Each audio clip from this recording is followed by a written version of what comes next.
পুরে গণধর্ষণ, খুনে কি মাদক যোগ? এবার নজরে মাদক কারবারিরা।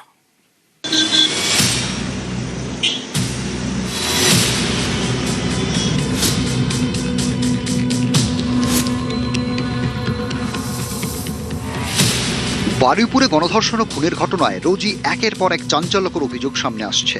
এবার প্রশ্ন, অভিযুক্তদের সঙ্গে কি মাদকের যোগ ছিল?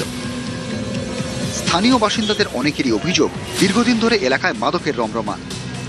বাড়ির পাশেই পুরো রেল লাইনের পাশে সব নেশা, গাঁজা, পাত্তা, নানান জিনিস করে বেড়াতো। আমাদের গ্রাম বাসিন্দা অনেক কিছু ভাবে চেষ্টা করেছিলাম বন্ধ করার, কিন্তু প্রশাসনের মাধ্যমে আমরা সেই সাপোর্টটা পাইনি যে ওদেরকে বন্ধ করব। কিন্তু এই যে আনন্দ এবং তার গ্যাং, তারা কি করতো? তারাও নেশা ভাঙ করতো, পাত্তা খেত, মদ গাঁজা এইসব খেত, পুরোপুরিভাবে এই নেশা করেই একে ঘটিয়েছে।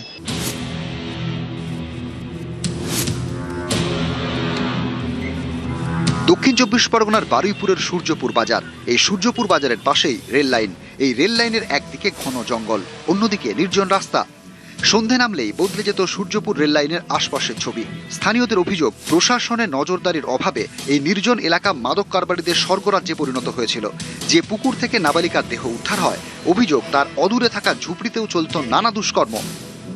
আমাদের এই সূর্যপুর এরিয়া থেকে আলিপুর এরিয়া বেশ করে এরা এই গাঁজা, পাত্তা, চরস এগুলোর সঙ্গে জড়িত, অসামাজিক কাজের সঙ্গে জড়িত। আমরা এই সব অসামাজিক কাজ আমাদের চোখের আগেও কম বেশি আসতো। এটাকে বন্ধ করার অনেক চেষ্টা করেছি, কিন্তু সেইভাবে সুরাহা হয়নি।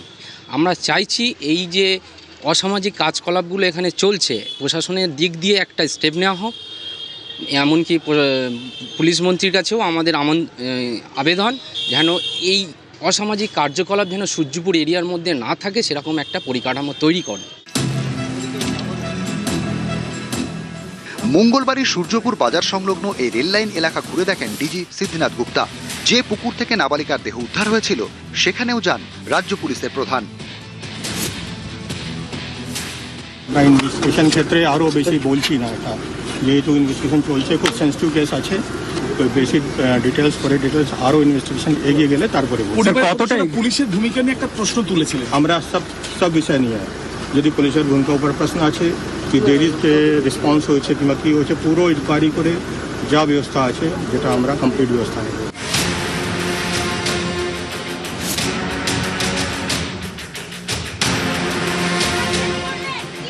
স্থানীয় বাসিন্দাদের অনেকের দাবি, গণধর্ষণ খুনের সময় মাদক নিয়েছিলেন অপরাধীরা, সেই কারণেই এতটা নৃশংসভাবে অত্যাচার করা হয় ওই নাবালিকার ওপর। এটা সূর্যপুর রেলগেটের কাছে মদ, গাঁজা, পাত্তা এইসব ওখান থেকেই তো খেয়ে দিয়ে সব মানুষ উৎপত্তি হয়। আমাদের সরকারের কাছে এবং প্রশাসনের কাছে আমরা দাবি করব, এই নেশামুক্ত এই আমাদের রেলগেটটা পরিষ্কার করার জন্য আমাদের এর দাবি। এটা করলে এই ধরনের ঘটনা পুনরাবৃত্তি আর হবে না। ওরা তো 50,000 টাকা চেয়েছে। কার কাছ থেকে? ওই মেয়েটা রেখে দিয়ে টাকা নেবে কিছু, মানে আটকে রেখে দিয়ে? হ্যাঁ, মুক্তিপণ। হ্যাঁ, ওই পুরো প্ল্যান খাটানো ছিল।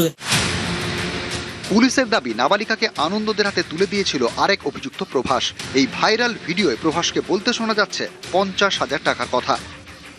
ওরা তো 50,000 টাকা চেয়েছে। কার কাছ থেকে? ওই মেয়েটা রেখে দিয়ে টাকা নেবে কিছু, মানে আটকে রেখে দিয়ে? হ্যাঁ, মুক্তিপণ। হ্যাঁ, ওই পুরো প্ল্যান খাটানো ছিল। কেন এই 50,000 টাকার প্রসঙ্গ উঠল? তবে কি পাচারের উদ্দেশ্যে এই নাবালিকাকে অপহরণ করা হয়েছিল? বারুইপুরের ঘটনায় কি নারী পাচারের যোগ রয়েছে?